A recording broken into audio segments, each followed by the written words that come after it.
Hello everyone, welcome back to our channel Easiest Chemistry by Sunil sir. प्यारे बच्चों, कैसे हैं? उम्मीद है आप लोग अपने एग्जाम की तैयारी में लगे होंगे। बेटा आज मैं क्लास 10 का chapter number 3 lecture number 1 metals and non metals लेकर आया हूँ आप लोग के लिए। जिन बच्चों ने हाई स्कूल के बच्चों ने ये चैप्टर पढ़ लिया होगा उनके लिए एक तरह से एक रिविज़न है, जिन्होंने नहीं पढ़ा होगा ठीक है वो यहाँ से पढ़ सकते हैं। इस चैप्टर में हम लोग को मेटल्स और नॉन मेटल्स के बारे में पढ़ना है। आपको पहले मेटल्स और नॉन मेटल्स की डेफिनेशन बताई जाएगी, फिर मेटल्स और नॉन मेटल्स की फिजिकल प्रॉपर्टीज बताई जाएगी, फिर उसके बाद केमिकल प्रॉपर्टीज बताई जाएगी। चलिए शुरू करते हैं metals and non metals chapter. सबसे पहले डेफिनेशन देखते हैं कि मेटल्स क्या होते हैं। मेटल्स की डेफिनेशन में हम लोग क्या कहते हैं मेटल्स के बारे में। मेटल्स ऐसे एलिमेंट्स होते हैं बेटा जिनके पास टेंडेंसी होती है, जिनके पास गुण होता है टू लूज इलेक्ट्रॉन, इलेक्ट्रॉन को लूज करने का। मतलब ऐसे एलिमेंट्स जो इजीली इलेक्ट्रॉन को क्या कर लेते हैं, लूज कर लेते हैं और क्या बनाते हैं, कैटायंस बनाते हैं। कैटायंस मतलब पॉजिटिव आयंस, कैटायंस मतलब पॉजिटिव आयंस बनाते हैं, उन्हीं को हम लोग क्या बोलते हैं, मेटल्स बोलते हैं।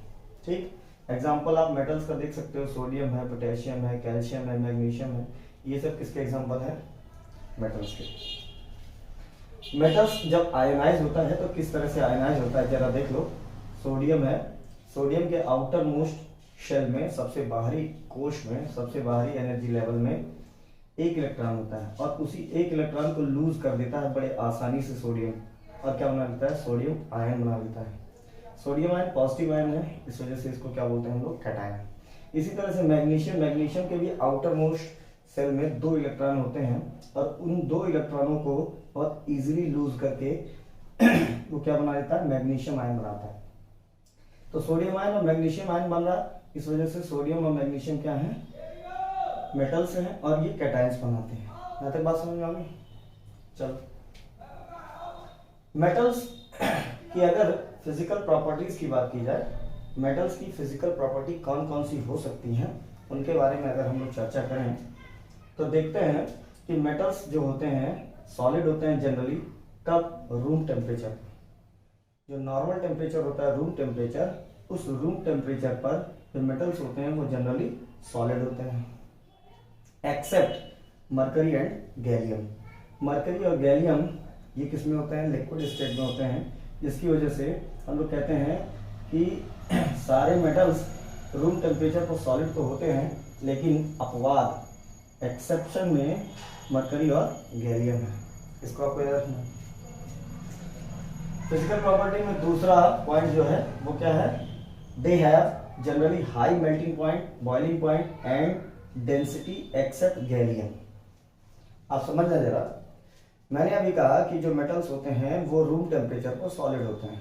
अब सॉलिड होने की वजह से जो मेटल्स के पार्टिकल्स होंगे, मेटल्स के जो एटम होंगे वो एक दूसरे के बहुत क्लोज होंगे। क्लोज पैकिंग होने की वजह से तो उनके बीच फोर्स ऑफ अट्रैक्शन होगा वो बहुत ज़्यादा होगा, पार्टिकल्स पास पास में होंगे, जिसकी वजह से फोर्स ऑफ अट्रैक्शन ज़्यादा होगा।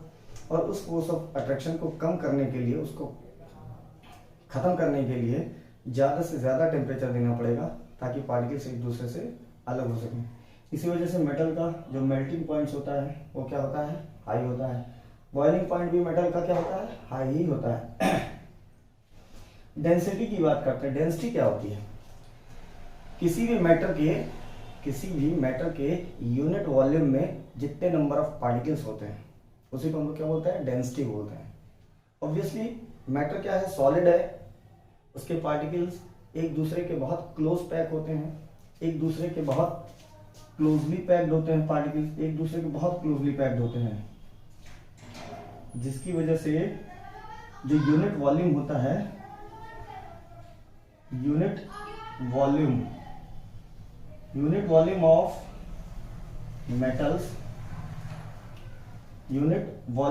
मेटल्स में जो नंबर ऑफ पार्टिकल्स होते हैं, नंबर ऑफ एटम्स बोल दो या नंबर ऑफ पार्टिकल्स बोल दो, बहुत ज़्यादा होते हैं, जिसकी वजह से जो डेंसिटी होती है वो बहुत ज़्यादा होती है। डेंसिटी मेटल की इसी वजह से हाई होती है। ठीक है, यहाँ तक बात समझ में आई। चलो आगे देखो, मेटल्स की तीसरी फिजिकल प्रॉपर्टी की बात करें तो मेटल्स में क्या होती है, मैलिएबिलिटी होती है, मैलिएबिलिटी होती है और डक्टिलिटी होती है। मैलिएबिलिटी क्या होती है और डक्टिलिटी क्या होती है, ये दोनों प्रॉपर्टीज मेटल्स में ही पाई जाती हैं। मैलिएबिलिटी का क्या मतलब होता है कि अगर आपने कोई मेटल का पीस लिया हुआ है, मेटल का कोई टुकड़ा लिया हुआ है, उस मेटल के टुकड़े को आप हथौड़े से हैमर जब करोगे, जब उसको आप पीटोगे तो पीटने से उसकी क्या बन जाती है, चद्दर बन जाती है, शीट बन जाती है। और मेटल्स की इसी प्रॉपर्टीज को हम लोग मैलिएबिलिटी कहते हैं। क्या कहते हैं, मैलिएबिलिटी। अगर आपसे पूछा जाए कि मैलिएबिलिटी क्या होती है तो आप क्या बताओगे कि मेटल्स को जब हैमर किया जाता है, ठीक है, तो उसकी पतली शीट बन जाती है। और मेटल्स की इसी प्रॉपर्टीज को हम लोग क्या बोलते हैं, मैलिएबिलिटी बोलते हैं। एक और प्रॉपर्टी होती है मेटल्स की, डक्टिलिटी। अब डक्टिलिटी क्या होती है, मेटल्स के वायर भी बनाए जा सकते हैं, मेटल्स के वायर बनाए जाते हैं। देखते हैं आप लोग घरों में जो आपके वायर यूज होते हैं, उन वायर्स में क्या होते हैं, मेटल ही होते हैं। तो मेटल्स वायर फॉर्म में तो मिलता नहीं है, लेकिन हाँ मेटल्स को वायर के फॉर्म में तैयार किया जा सकता है। मतलब मेटल्स के वायर तैयार किए जा सकते हैं, मेटल की शीट तैयार की जाती है। मेटल की इस प्रॉपर्टी को क्या बोलते हैं, मैलिएबिलिटी। और मेटल्स के वायर तैयार किए जाते हैं, मेटल्स की इस प्रॉपर्टीज को क्या बोलते हैं, डक्टिलिटी। तो मेटल्स में मैलिएबिलिटी होती है, डक्टिलिटी होती है। मैलिएबिलिटी मतलब समझ गए आप कि हैमर करने पर मेटल के पीस को जब हैमर करेंगे तो वो एक शीट बना लेगा। और डक्टिलिटी क्या होती है कि जब मेटल्स के वायर बनाने होंगे तो मेटल्स को खींच के उसके वायर भी बनाए जा सकते हैं। Is that clear. चलो चौथा पॉइंट देखते हैं।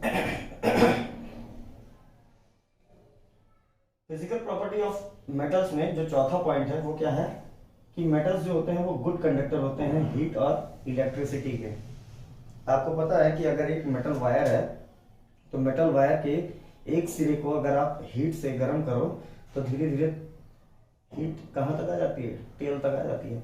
हेड पे अगर आप गर्म कर रहे हो मेटल वायर को तो वो धीरे धीरे हीट कहाँ फ्लो हो जाती है, उसकी टेल पर। ठीक है, इससे ये पता चलता है कि जो मेटल्स होते हैं वो हीट को कंडक्ट करते हैं, हीट मेटल्स में कंडक्ट होती है। अब बात करते हैं इलेक्ट्रिसिटी की। मैंने आपको बताया कि जो मेटल्स होते हैं, मेटल्स में इजीली आउटर मोस्ट इलेक्ट्रॉन्स जो होते हैं वो इजीली लूज हो जाते हैं। मेटल्स हाईली रिएक्टिव होते हैं। मेटल्स हाईली रिएक्टिव क्यों होते हैं, क्योंकि मेटल्स के जो आउटर मोस्ट शेल होते हैं जिसमें इलेक्ट्रॉन होते हैं वो बहुत ज़्यादा हाई रिएक्टिव इलेक्ट्रॉन्स होते हैं। अगर आप किसी मेटल को लेकर ऐसे ऐसे रगड़ दो, हाथ से ही रगड़ दो, हाथ से अगर थोड़ी देर मेटल्स को रगड़ दो तो उसके एटम्स में से बहुत सारे इलेक्ट्रॉन क्या हो जाएंगे, फ्री हो जाएंगे। अब फ्री होकर निकल नहीं जाएंगे, वो उसी सराउंडिंग में रहेंगे, उसी मेटल में रहेंगे। तो जो इलेक्ट्रॉन फ्री होते हैं वो उसी मेटल्स में रहते हैं, उसी मेटल के अंदर रहते हैं। और उन फ्री इलेक्ट्रॉन्स की वजह से ही मेटल्स में क्या हो जाती है, इलेक्ट्रिसिटी कंडक्ट हो जाती है। समझ में आ गई बात। चलो अगला देखो, पांचवा पॉइंट जो होता है मेटल्स की प्रॉपर्टीज का कि मेटल्स हैव शाइनिंग लस्टर। आपको पता है कि कोई भी मेटल आप देखो, सोना चांदी जो भी आप देखते हो उनमें क्या होती है, शाइनिंग होती है, चमक होती है। छठी प्रॉपर्टी जो होती है, सिक्स्थ प्रॉपर्टी जो है फिजिकल प्रॉपर्टी कि मेटल्स जो होते हैं जनरली हार्ड होते हैं in nature except sodium and potassium. Metals generally क्या होते हैं, हार्ड होते हैं, हार्ड होते हैं। ठीक है, बिल्कुल होंगे क्योंकि उनका मेल्टिंग और बॉइलिंग पॉइंट डेंसिटी सब क्या है, हाई है। जाहिर सी बात है वो कैसे होंगे, हार्ड होंगे। हार्ड होते हैं, एटम्स की जो अरेंजमेंट होता है मेटल्स में वो बहुत क्लोज अरेंजमेंट होता है, टाइट पैकिंग होती है, तो हार्ड होंगे ही होंगे। हाँ, एक्सेप्शन में कौन है, सोडियम और पोटेशियम। सोडियम पोटेशियम क्या है, एक्सेप्शन है। आप जब सोडियम का टुकड़ा लोगे, हाथ से छूना नहीं सोडियम को। सोडियम को कहाँ रखा जाता है, मिट्टी के तेल में, केरोसिन ऑयल में रखा जाता है। क्यों, क्योंकि जैसे ही मेटल को बाहर निकालते हैं, सोडियम मेटल को, तो एयर में मॉइस्चर के साथ वो रिएक्ट कर जाता है और जल जाता है। समझ में आ रही बात ना। और इस सोडियम के टुकड़े को अगर आप देखो तो वो जैसे लगता है कि रबड़ का टुकड़ा। ठीक है, तो ये हार्ड नहीं होते। सोडियम पोटेशियम मेटल्स हैं लेकिन ये हार्ड नहीं होते हैं। ठीक, यहाँ तक समझ में आ गई। मेटल्स क्या होते हैं, मेटल्स की प्रॉपर्टीज क्या है, वो मैंने आपको समझा दी। आगे बात करते हैं नॉन मेटल्स की। अब नॉन मेटल्स क्या होते हैं? नॉन मेटल्स मेटल्स के उल्टे, मेटल्स के उल्टी जो प्रॉपर्टी होगी वो किसकी होगी? नॉन मेटल्स की। नॉन मेटल्स की बात करें तो those elements which have tendency to gain electron to form anions are called non metals. यहाँ पर मेटल्स की टेंडेंसी क्या है? इलेक्ट्रॉन को लूज करने की, और यहाँ पर नॉन मेटल्स की टेंडेंसी क्या है? इलेक्ट्रॉन को गेन करने की। मतलब इलेक्ट्रॉन गेन करने की टेंडेंसी रखते हैं नॉन मेटल्स। ठीक है, इसका एग्जांपल में लिख लो, fluorine, chlorine, bromine, iodine, sulphur, है ना, ये सब क्या है? नॉन मेटल्स हैं। अब कैसे करते हैं देखो, जैसे फ्लोरीन है, फ्लोरीन के आउटर मोस्ट शेल में कितने इलेक्ट्रॉन होते हैं? 7। उसको अपना ऑक्टेट पूरा करने के लिए, अष्टक पूरा करने के लिए एक इलेक्ट्रॉन की जरूरत होती है। इस वजह से वो एक इलेक्ट्रॉन एक्सेप्ट कर लेता है, और एक इलेक्ट्रॉन एक्सेप्ट करके ये जो फ्लोरीन है क्या बना लेगा? Fluoride ion. क्या बना लेगा? Fluoride ion. इसी तरह से क्लोरीन, क्लोरीन के भी आउटर मोस्ट शेल में 7 इलेक्ट्रॉन होते हैं। उसको अपना ऑक्टेट पूरा करने के लिए एक इलेक्ट्रॉन की जरूरत है, एक इलेक्ट्रॉन एक्सेप्ट कर लेता है बड़ा इजीली, और जिसकी वजह से वो क्या बनाता है? Chloride ion. ये फ्लोराइड आयन, क्लोराइड आयन, ये सब क्या है? आयंस, एनायंस है। तो नॉन मेटल्स की टेंडेंसी क्या होती है? एनायंस फॉर्म करने की। ये इलेक्ट्रॉन गेन करके एनायंस बनाते हैं। ठीक, अधिक यहाँ समझ में आ गया? यहाँ तक देख लो।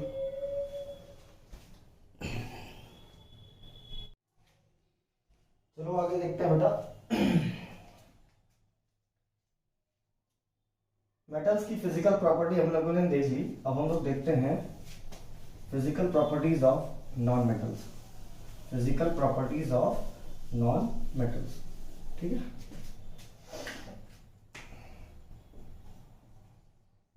Physical properties of non metals. अब physical properties of non metals की अगर हम बात करें तो नॉन मेटल्स की फिजिकल प्रॉपर्टी में जो पहला पॉइंट आता है वो क्या आता है? हम लोगों ने मेटल की फिजिकल प्रॉपर्टी में ये कहा कि मेटल्स जो होते हैं वो सॉलिड होते हैं रूम टेम्परेचर पर। ठीक है, एक्सेप्ट मरकरी एंड गैलियम। यहां पर भी लगभग मामला सेम है कि जो नॉन मेटल्स होते हैं वो सॉलिड में भी और गैसियस स्टेट में भी एग्जिस्ट करते हैं, लेकिन ब्रोमीन एक ऐसा नॉन मेटल है जो लिक्विड स्टेट में एग्जिस्ट करता है। समझ में आ रही बात है? तो आप क्या कह सकते हो कि non metals exist in solid as well as gaseous state. Non-metal exist in solid as well as gaseous state except bromine. ठीक है, ब्रोमीन किस स्टेट में पाया जाता है? लिक्विड स्टेट में पाया जाता है। ठीक है, यहां तक समझ में आएगा? चलो दूसरी बात करते हैं कि दे have generally high melting point, high boiling point, high density. Non metals के केस में उल्टा होता है कि इनकी जो मेल्टिंग पॉइंट है, इनका जो बॉइलिंग पॉइंट है और इनकी जो डेंसिटी है वो क्या होती है? इसके कंपैरिजन में कम होती है। तो आप क्या बोलोगे? Comparatively low, comparatively low melting point, boiling point and density। ठीक है, लेकिन यहां भी क्या है? एक्सेप्शन है। एक्सेप्शन में आप ग्रेफाइट एंड डायमंड, ग्रेफाइट और डायमंड, इनके केस में मेल्टिंग पॉइंट, बॉइलिंग पॉइंट और डेंसिटी का उल्टा मैटर है। एक्सेप्शन है, हर जगह एक्सेप्शन होता है। तो इनकी जो मेल्टिंग पॉइंट होता है, बॉइलिंग पॉइंट होता है, डेंसिटी होती है, वो कंपैरेटिवली इनके कंपैरिजन में क्या होती है, कम होती है। एक्सेप्शन में ग्रेफाइट और डायमंड लगभग मिलती जुलती प्रॉपर्टीज है, बस थोड़ा सा डिफरेंस है, बस वही आपको समझना है। एक का उल्टा दूसरा है। तीसरा देखो, they have malleability and ductility. तो आप क्या बता सकते हो कि दे don't have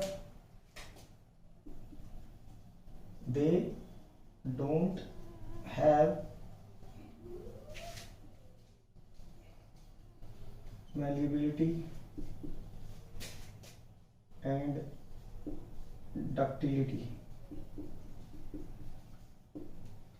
They don't have malleability and ductility. इनमें malleability और ductility नहीं होती। यहाँ तक समझ में आई बात? मैं इतना बता रहा हूँ। उसके बाद देखो,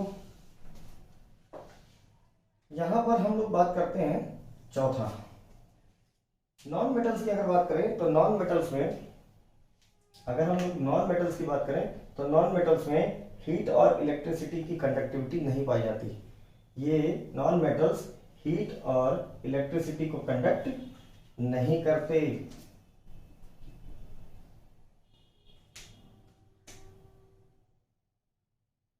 don't conduct heat and electricity. ठीक है, उल्टा है, इसमें क्या बोलोगे आप? लेकिन हाँ, एक चीज याद रखना, यहां एक्सेप्शन है किसका? Except graphite, except graphite. Graphite के केस में इलेक्ट्रिसिटी और हीट कंडक्ट होती है। देखो जरा, जो ग्रेफाइट है और डायमंड, ग्रेफाइट और डायमंड एक दोनों के, ये दोनों एक दूसरे के एलोट्रोप हैं, कार्बन के। किसके एलोट्रोप? कार्बन के। कार्बन के दो एलोट्रोप हैं, ग्रेफाइट और डायमंड। लेकिन दोनों की ही प्रॉपर्टीज क्या है? बहुत डिफरेंट है एक दूसरे से। ग्रेफाइट सॉफ्ट होता है, ग्रेफाइट जानते हो ना, जो पेंसिल की नोक होती है, पेंसिल में जो नोक होती है वही ग्रेफाइट है। और डायमंड के बारे में तो दुनिया जानती है। तो ग्रेफाइट जो होता है वो बहुत ही सॉफ्ट होती है, ग्रेफाइट सॉफ्ट होती है। लेकिन डायमंड कैसा होता है? बहुत हार्ड होता है। समझ में आई बात ना? तो ग्रेफाइट और डायमंड दोनों ही क्या हैं? कार्बन के एलोट्रॉप हैं, कार्बन के एलोट्रॉप्स। कार्बन के, आपसे पूछा जा सकता है कि कार्बन के कितने एलोट्रॉप्स? तो आप बता सकते हो 2, ग्रेफाइट और डायमंड। ये बहुत सॉफ्ट होता है और ये बहुत हार्ड होता है। क्यों होता है ये आप इंटरमीडिएट में समझोगे, क्योंकि इनकी जो अरेंजमेंट होता है ड्यू टू हाइब्रिडाइजेशन, इंटरमीडिएट में बताया जाएगा। ड्यू टू हाइब्रिडाइजेशन ग्रेफाइट और डायमंड एक दूसरे से बहुत ज़्यादा डिफरेंट है। समझने वाली बात ना? तो don't conduct heat and electricity except graphite. Graphite में इलेक्ट्रिसिटी कंडक्ट होती है, ग्रेफाइट में इलेक्ट्रिसिटी कंडक्ट होती है। ठीक है। पांचवा, मेटल्स में शाइनिंग लस्टर होता है, नो शाइनिंग लस्टर। यहां पर कोई शाइनिंग लस्टर नहीं होता, शाइनिंग लस्टर नहीं होता, कोई शाइनिंग लस्टर नहीं होता। एक्सेप्ट किसमें? शाइनिंग कहां मिलेगी आपको? डायमंड। तो आप लिख सकते हो एक्सेप्ट डायमंड। ठीक। फिर देखो,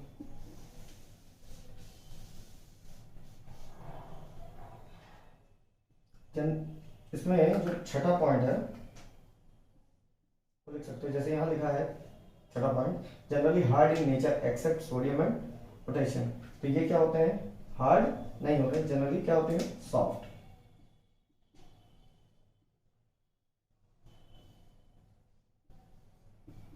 एक्सेप्ट, फिर वही एक्सेप्ट, अगर एक्सेप्ट की बात की जाए तो diamond again. Clear? I think यहां तक समझ में आ गया होगा आप लोगों को। ठीक।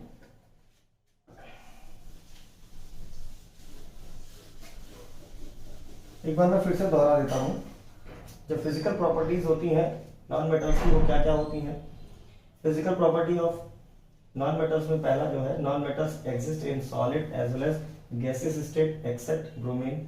सॉलिड और लिक्विड, सॉलिड और गैसियस स्टेट में नॉन मेटल्स पाए जाते हैं, लेकिन ब्रोमीन लिक्विड स्टेट में पाया जाता है। दूसरा जो comparatively low melting point, boiling point and density except graphite and diamond.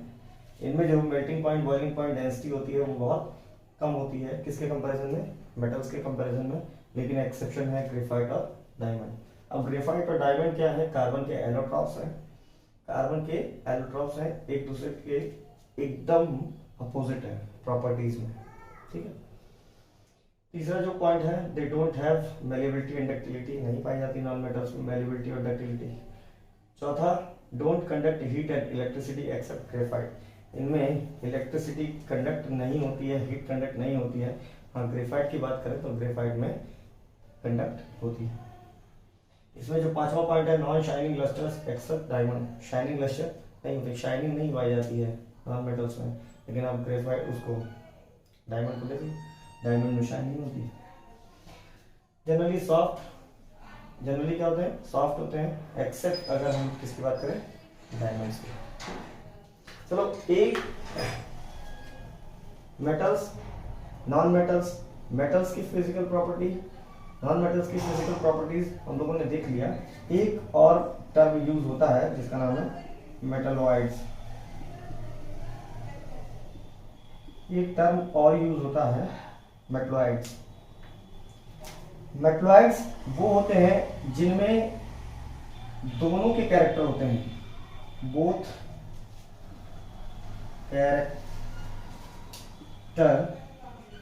Character metallic, non metallic.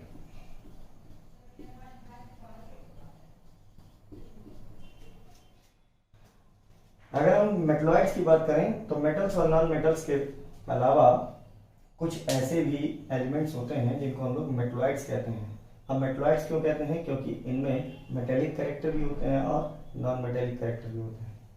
तो अगर आपसे पूछा जाए कि मेटल्स क्या होते हैं, मेटलॉइड्स क्या होते हैं, तो आप क्या बोलोगे?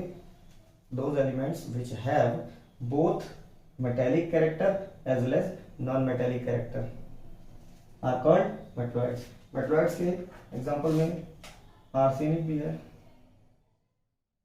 आर्सेनिक है, जर्मेनियम है, ठीक है, ये सब एग्जांपल हैं मेटलॉइड्स के, ठीक है। तो आज का लेक्चर बस यहीं तक। अगर बच्चों आपको ये लेक्चर समझ में आया होगा, अच्छा लगा होगा, तो आप चैनल को सब्सक्राइब कर लेना। नेक्स्ट वीडियो के लिए आप बेल आइकन दबा देना, ठीक है। Till then, bye bye.